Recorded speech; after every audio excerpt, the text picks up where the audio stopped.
5 जो नियम हैं उनके बाद में अब हम आते हैं कि हम अपने आसपास जो देखते हैं तो विभिन्न प्रकार के हम लोगों को देखते हैं। मैं अब रेसेस की बात कर रहा हूँ, जातियों की बात कर रहा हूँ। मनुष्य जो हैं, हम देखेंगे कि हम इंडियंस हैं, भारतीय हैं। भारतीयों में भी जो उत्तर भारतीय हैं, नॉर्थ इंडियंस हैं, उनका जो स्ट्रक्चर है बॉडी का, जो कम्प्लेक्शन है, जो उनके नाक आँख कान जो हैं वो थोड़े से डिफरेंट हैं। और जो ट्रेडिशनल सदर्न साउथ इंडिया में जो लोग हैं, श्रीलंका में जो लोग हैं, उनका जो रूपरेखा है वो थोड़ी डिफरेंट है। हम अगर ईस्ट में चले जाएं तो वहाँ पे अगर हम देखें नॉर्थ ईस्ट में हमारे, फिर ईस्ट में चाइना, जापान, कोरिया, इनकी जो रूपरेखा है, इनका जो बॉडी स्ट्रक्चर है ये थोड़ा सा डिफरेंट है। और अगर हम वेस्ट में जाएं तो हम यूरोप में जाते हैं, अमेरिका में जाते हैं, तो उनका भी बॉडी स्ट्रक्चर और उनकी कम्प्लेक्शन और फीचर्स फ़र्क है। साइंटिस्ट ने मोटा मोटा जो ह्यूमन रेस है या ह्यूमन की जो हम कहेंगे मनुष्य की जो हम जातियां हैं, प्रजातियां हैं, ऐसा समझ लें मोटा मोटा 3 प्रकार की बताई हैं। उन्होंने बोला एक तो नीग्रॉइड। नीग्रॉइड मतलब जैसे जो ब्लैक्स हैं, जो अफ्रीकन्स हैं, हम देखते हैं ना, नीग्रो वर्ड जो है आज की डेट में अच्छा नहीं माना जाता, तो हम ब्लैक्स कहते हैं। तो जो अफ्रीका में पाए जाने जो वाले लोग हैं, जिनको हम ब्लैक्स कहते हैं, पहले नीग्रोस कहते थे, उनका एक डील डॉल है, उनका एक बॉडी स्ट्रक्चर है, उनके नाक आँख कान सबका एक अलग से फिगर है, फ्रेम है। और हम जानते हैं कि उनके अंदर कुछ खूबियां हैं ऐसी जो बाकी दूसरे टाइप के जो ह्यूमंस हैं उससे ज़्यादा अलग हैं। कुछ ऐसी खूबियां हैं, उसकी बात हम करेंगे। ब्लैक्स जो हैं, जो हम अफ्रीकन अगर कहें तो ज़्यादा समझ में आता है, वो लोग के अंदर भी कुछ खास ऐसी खूबियां हैं, क्योंकि उनका बॉडी स्ट्रक्चर ऐसा है कि जैसे कि हमारे यहाँ पे स्पोर्ट्स होते हैं, एथलेटिक्स होते हैं, ओलंपिक्स होते हैं, वर्ल्ड चैम्पियनशिप्स होती हैं, तो उसमें भागने के अंदर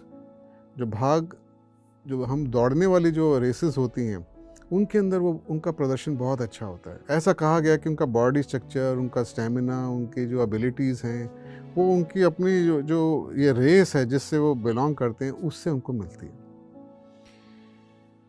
तो ब्लैक्स को बोला गया है नीग्रॉइड, जो आज से करीबन 50-100 साल पहले जो हमारे साइंटिस्ट से इन्होंने बोला कि भाई मनुष्य जाति जो है उसके 3 हम कह सकते हैं कि फिज़िकल फीचर के बेस पे हम 3 हिस्से कर सकते हैं। एक को बोला गया नीग्रॉइड जो कि ब्लैक्स हैं। दूसरे बोले गए मोंगोलॉइड। मोंगोलॉइड वो होते हैं जो हम जिनको चाइनीज़ कहते हैं आम भाषा में, जिनके फीचर चाइनीज़ टाइप के होते हैं। तो Japan, Korea, Philippines, Taiwan, Vietnam, China, Burma, और हमारे यहाँ पे जो नॉर्थ ईस्ट के स्टेट्स हैं, मणिपुर, मेघालय, अरुणाचल, और ऊपर हम थोड़ा सा और चलें तो मंगोलिया, और ईस्टर्न जो रशिया है, यहाँ पे जो लोग हैं, वहाँ के लोग के जो फीचर्स हैं, इनको मोंगोलॉइड बोला गया है। और तीसरे जो टाइप की जो जाति को बोला गया है उनको कॉकेसॉइड बोला गया है। कॉकेशियंस, कॉकेशियन का मतलब नॉर्मल होता है जो फेयर स्किन्ड हो, तो कॉकेसॉइड बोला गया है। कॉकेसॉइड जो हैं, हम जो वेस्टर्न जो लोग हैं उनकी तरह माना गया है, क्योंकि उनके फीचर सफ़ेद रंग की उनका कम्प्लेक्शन है, उनके नाक का स्ट्रक्चर अलग है आँखों का, और इवन जो फेस का स्ट्रक्चर है ये भी डिफरेंट है।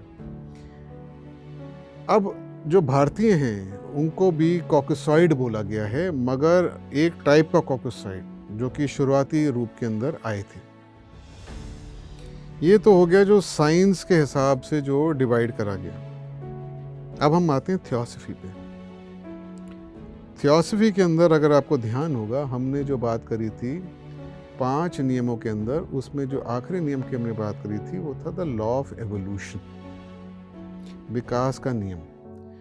एवोल्यूशनरी जो ये नियम है, इसके अंदर हमारे जो ये पृथ्वी है इसके ऊपर विकास चल रहा है, और इस विकास के अंदर जो ह्यूमन बॉडी है, जो मनुष्य का जो शरीर है, इसके अंदर भी इम्प्रूवमेंट होती जा रही है। तो इसको तो डार्विन ने कहा था कि भाई हमारा जो एवोल्यूशन है वो सर्वाइवल के ऊपर बेस्ड है। हम लोग अपने और जितने भी जो जानवर हो गए या हम कहेंगे कि पेड़ पौधे हो गए, वो अपने आप को अडेप्ट करते हैं सर्कमस्टांसेस से अपने आप को सरवाइव करवाने के लिए। थियोसफी के अंदर जो लीडर्स रहे हैं, जिन्होंने देखा अपनी दिव्य दृष्टि से जाकर सूक्ष्म तल पे और आकाशिक रिकॉर्ड से जो देखा, वो ये देखा कि ये जो एवोल्यूशन हो रहा है हमारी बॉडीज़ का, ये सर्वाइवल पे बेस्ड नहीं है, ये एक क्रम पे बेस्ड है। यानी कि एक सिस्टमैटिक तरीके से एक प्लान के तहत ये एवोल्यूशन चल रहा है। और हमें थियोसफी के अंदर ये बताया जाता है कि हमारी जो पृथ्वी है, इसके ऊपर 7 प्रजातियां, 7 मूल जातियां अगर हम कहें मनुष्य की आएंगी। ये पृथ्वी के जो एक साइकिल है, पृथ्वी के ऊपर जो ये लाइफ अभी चल रही है, इसके ऊपर 7 मूल जातियां, जिनको थियोसफी में रूट रेसेस कहा गया है। रूट मतलब मूल, ROOT, रूट, रेसेस कहा गया है। ये आएंगी और आएंगी, इनकी ग्रोथ होगी, इनकी पीक होगी, फिर इनका डिक्लाइन होगा और ये ख़त्म हो जाएंगे। जैसे इनका पीक और डिक्लाइन का टाइम आएगा, दूसरी फिर एक रेस स्टार्ट होगी और वो भी फिर उसका भी ऐसी क्रम चलेगा। जब 7 रेसेस इस पृथ्वी पे आ चुकी होंगी और जो उनको कार्य करना था, जिसकी हम आगे बात करेंगे, जब वो कंप्लीट हो जाएगा तो इस पृथ्वी पे जो लाइफ का जो एक क्रम है, ये समाप्त हो जाएगा। हम इन सब बातों पे चलेंगे क्योंकि प्लान ऑफ एवोल्यूशन जो है, ये बहुत अहम हिस्सा है थियोसफिकल नॉलेज का, और इसको समझना बहुत ज़रूरी है जो थियोसफी को समझना चाहता है, जो अपने आप को थियोसफिकल स्टूडेंट कहता है। अच्छी बात इसमें यह है कि इस थियोसफी के जो प्लान ऑफ एवोल्यूशन है, इसको, इसका मेजर पार्ट जो है वो खुद डायरेक्ट आकाशिक रिकॉर्ड से खुद देखा गया है, फर्स्ट हैंड एक्सपीरियंस से देखा गया है। यहाँ पे वैसा नहीं है कि जैसे हम विष्णु पुराण के अंदर देखें कि युग क्या होते हैं, जैसे कलयुग चल रहा है आज की डेट में, कृता युग, द्वापर युग, त्रेता युग, ये सब जो युग हैं, फिर एक महायुग बनता है, महायुग से फिर एक कल्प बनता है, ब्रह्म का दिन बनता है, ब्रह्म का साल बनता है। इस तरीके से जो है उन्होंने बताया गया है। तो वो भी हम बोल सकते हैं एक से दूसरे को, मगर हमसे कोई बोले कि आप किसी को जानते हैं जिन्होंने खुद ये जाके इसको वेरीफाई करा है, तो हम कहेंगे नहीं भाई साहब, ये तो हमारे शास्त्रों में लिखा हुआ है। हम थियोसफी के अंदर, जैसे मैंने पहले कई बारी बताया, 6 ऐसे लोग हुए हैं पिछले ऑलमोस्ट 150 साल के अंदर थियोसफिकल सोसाइटी के अंदर, जिन्होंने खुद आकाशिक रिकॉर्ड्स के अंदर देखा है और क्लेम करा है कि हमने देखा है। तो अब ये जो 7 मूल जातियां हैं, रूट रेसेस हैं, इनमें से पहली 2 तो लुप्त हो चुकी हैं, ख़त्म हो चुकी हैं। जो तीसरी मूल जाति है उसको थियोसफी में लेमूरियन कहा गया है, और ये जो लेमूरियन जो जाति है, इसी के रेमिनेंट्स, इसी के जो बचे कुचे लोग हैं, इनको ही साइंटिस्ट ने नीग्रॉइड बोला है, क्योंकि ये अफ्रीकन रेस है जो कि डार्क कलर्ड है, ब्लैकिश कलर की है। उनके फीचर्स आपने देखे ना, जो अफ्रीकन लोग होते हैं, वो उस टाइप की रेस है। ये रेस भी अब डिक्लाइन पे है और कुछ ही 1000 साल, हो सकता है 1 लाख साल के अंदर ये भी लुप्त हो जाएगी। इस 3rd रूट रेस, जिसको लेमूरियन नाम दिया गया है, इसलिए दिया गया क्योंकि जिस टाइम पे ये आई थी, तो उस टाइम पे जो वो कॉन्टिनेंट था, जिस धरती पे ये आई थी उसको लेमुरियन बोला गया था, लेमुरिया बोला गया था, तो इसलिए उससे लेमुरियन बने। जैसे कि आज की डेट पे हम कहते हैं जम्बू द्वीप, आर्यन रेस को जम्बू द्वीप पे कहते हैं। तो अभी हम उस पे आते हैं। पहले लेमुरियन जो है ये थर्ड रूट रेस थियोसॉफी में बताया गया। पहली दो जो हैं वो तो ख़त्म हो चुकी हैं, उनके बारे में हम जिक्र नहीं करेंगे। चौथी जो रेस है वो थी अटलांटियन रेस। अटलांटिस जो एक ज़मीन का हिस्सा था, कॉन्टिनेंट था, वो आज की डेट पे जो अटलांटिक ओशन है, जो कि यूरोप और नॉर्थ अमेरिका के बीच में है, वहाँ पे था और वो फिर ख़त्म हो गया। अब कई साइंटिस्ट जाके उस अटलांटिक ओशन के नीचे काफ़ी हद तक रिसर्च कर चुके हैं, और आप अगर जाएंगे यूट्यूब पे भी और गूगल पे भी, तो दोनों में आपको अटलांटिस जब टाइप करेंगे तो आपको बहुत सारी डिटेल्स मिल जाएंगी। हमारी किताबों में तो दी हुई है थियोसॉफी की। ये अटलांटियंस जो थे ये फोर्थ रूट रेस, चौथी मूल जाति थी। इसके रेमिनेंट्स जो हैं वो हैं मंगोलॉइड्स। हमने जो बात करी ना, जो चाइनीज़ दिखने वाले जो लोग हैं वो इस रूट रेस के रेमिनेंट्स हैं, बचे कुचे लोग हैं, और ये भी डिक्लाइन पे हैं। हालांकि हमें लगता नहीं है, क्योंकि इस टाइम पे मैक्सिमम पॉपुलेशन मंगोलॉइड्स की है, इन्हीं की है, अटलांटियंस की है। मगर अब ये धीरे धीरे लुप्त होते जाएंगे, बहुत लंबा टाइम लगता है धीरे धीरे ख़त्म होने में। पांचवी जो रूट रेस है, जो मूल जाति है, जो अभी आई हुई है पृथ्वी पे, उसको हमने आर्यन बोला है, आर्यन रेस बोला है। और इस रेस को जो है वेस्टर्न लोगों ने कॉकसॉइड बोला है। फेयर स्किन्ड, और नाक, आँख, कान, मुंह, इन सब का शेप, जो हमारा जो चेहरा है इसका भी शेप, जो स्ट्रक्चर है फेस का, इसका भी शेप, और भी फीचर्स हैं जो कि डिफरेंट हैं कॉकसॉइड के, मंगोलॉइड्स के, नीग्रोइड से, इन तीनों के अलग अलग हैं। अभी जो लेटेस्ट रूट रेस जो चल रही है पृथ्वी पे वो यही वाली है, आर्यन रेस।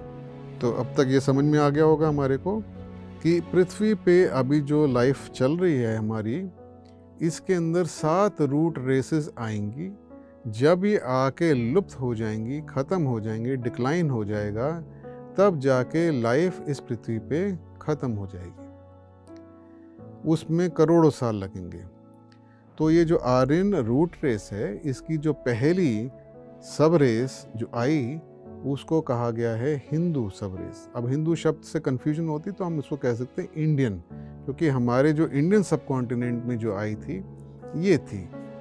तो आर्यन रेस हम कहेंगे जो स्टार्ट हुई, जो सबसे पहले जब उभरी, निकली, तो वो इस देश के अंदर, जिस देश के हम हिस्से हैं, भारत के अंदर आई। दूसरी जो सब रेस आई आर्यन की, वो अरेबियन पेनिनसुला के अंदर आई, जहाँ आज की डेट पे हम सऊदी अरेबिया कहते हैं। सऊदी अरेबिया, ओमान, यमन, जो ये पूरा का पूरा एरिया है, इसके अंदर आई। तीसरी जो आई वो ईरान, पर्शिया, जो पहले ज़माने में पर्शिया कहते थे, ईरान के एरिया में आई। चौथी आई सदर्न यूरोप के अंदर, जिसके अंदर फ्रांस से नीचे स्पेन, इटली, ग्रीस, ये टर्की, ये सारे जितने भी जो एरियाज़ हैं मेडिटेरेनियन सी से ऊपर, इन सब के अंदर आई। इसको केल्टिक कहा जाता है।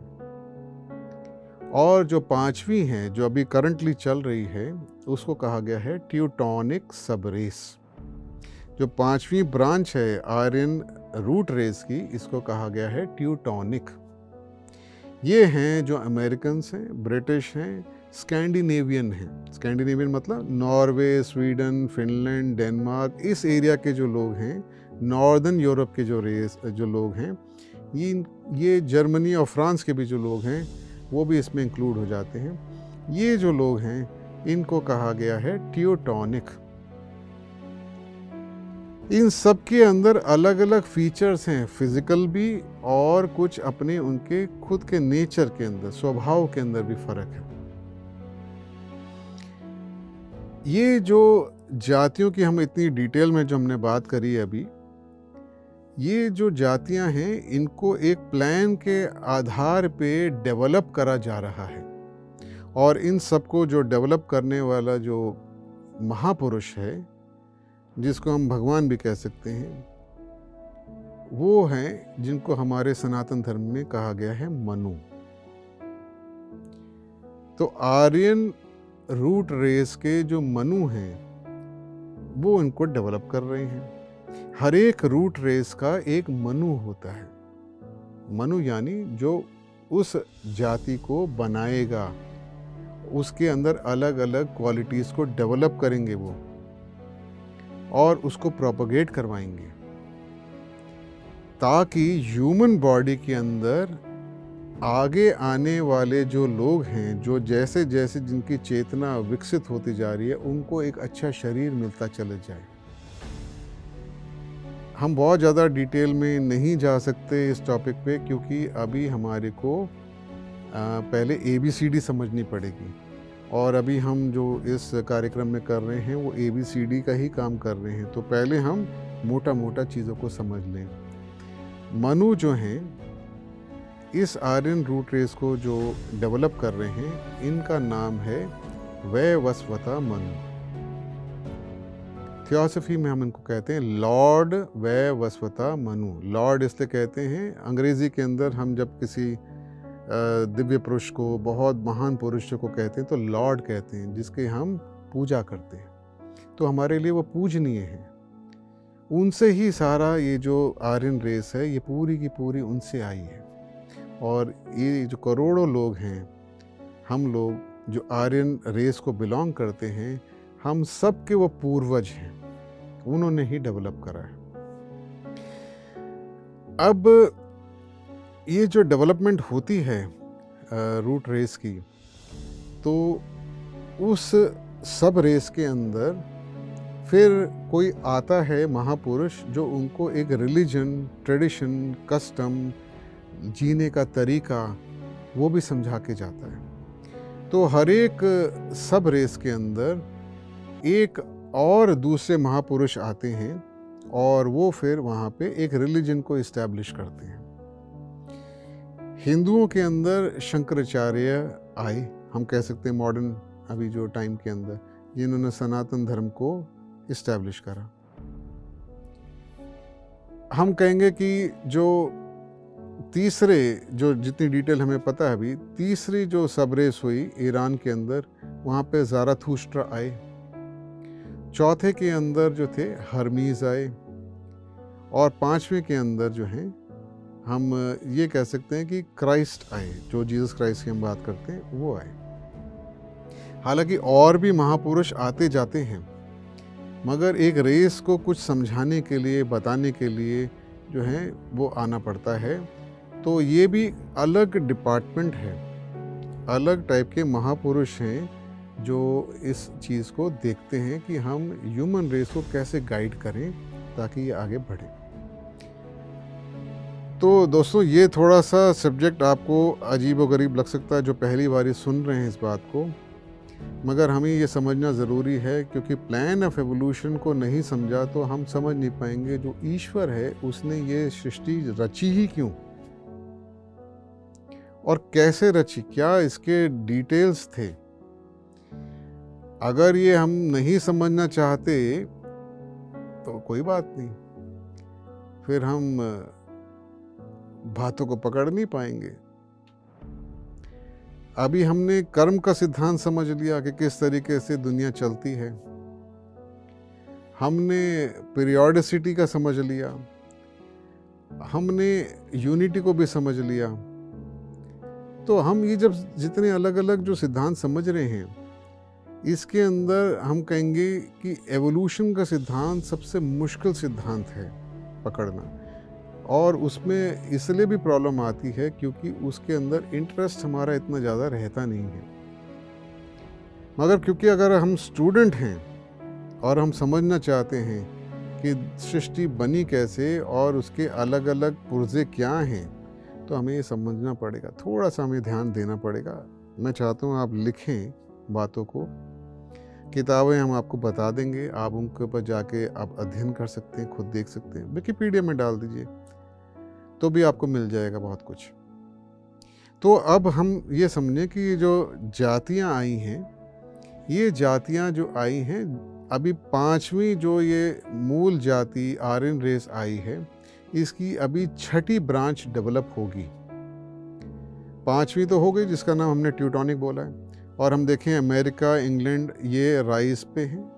एक अभी 100 साल पहले ही बात है कि इंग्लैंड जो है, कहते थे कि ऐसा मुल्क है, उसकी जड़ें, उसका एम्पायर, उसका राज्य ऐसा फैला है विश्व पे कि कभी सूर्य अस्त ही नहीं होता, इतना फैलाव था।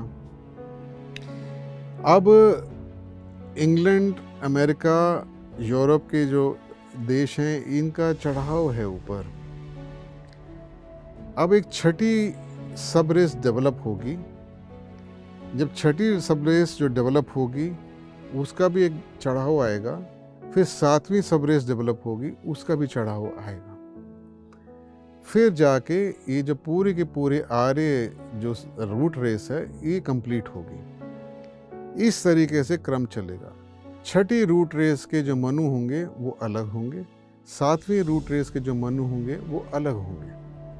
आप विष्णु पुराण पढ़ें, विकिपीडिया में जाके देखें कि अलग अलग मनुओं के नाम दिए गए हैं, बहुत सारे मनुओं के नाम दिए गए हैं, उनके अलग अलग काल बताए गए हैं, और बहुत करोड़ों अरबों साल का पूरा मामला समझाया गया।